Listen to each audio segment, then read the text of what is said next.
Pa se je začelo. Ljudski vrt ni več oaza miru sredi mesta, vijoličasta četa je spet aktivna. Nazadnje so se nogometaši Maribora v polnem številu videli 8. decembra in se mesec kasneje znova zbrali na enem mestu.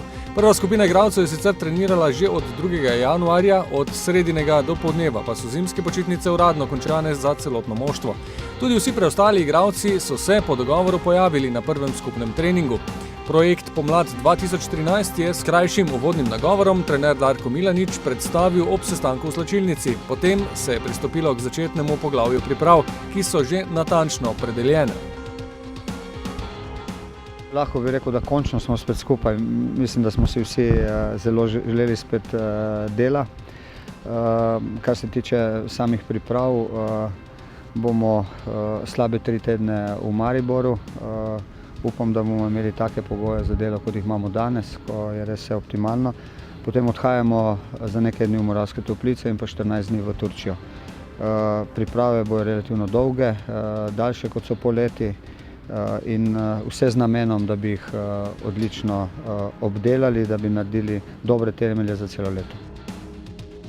Leto novih velikih izzivov se je začelo z vajami v telovadnici. Ob selitvi na igrišče pa so igralci ob opravljanju tekaškega dela programa takoj stopili v stik z žogo.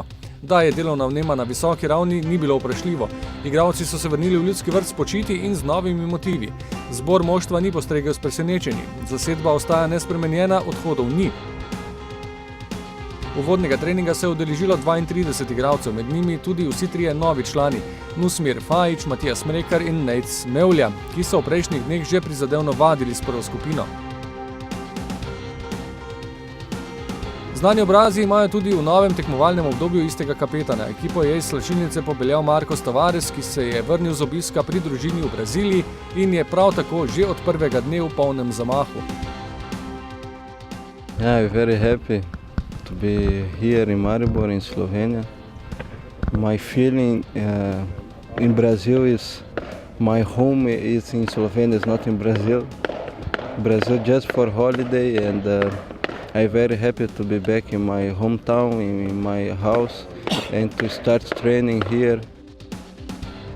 Dan številka 1 seveda ni pomenil priložnosti za preračunljivost. Takoj sta bila na sporedu 2 treninga. Isti režim velja tudi za četrtek.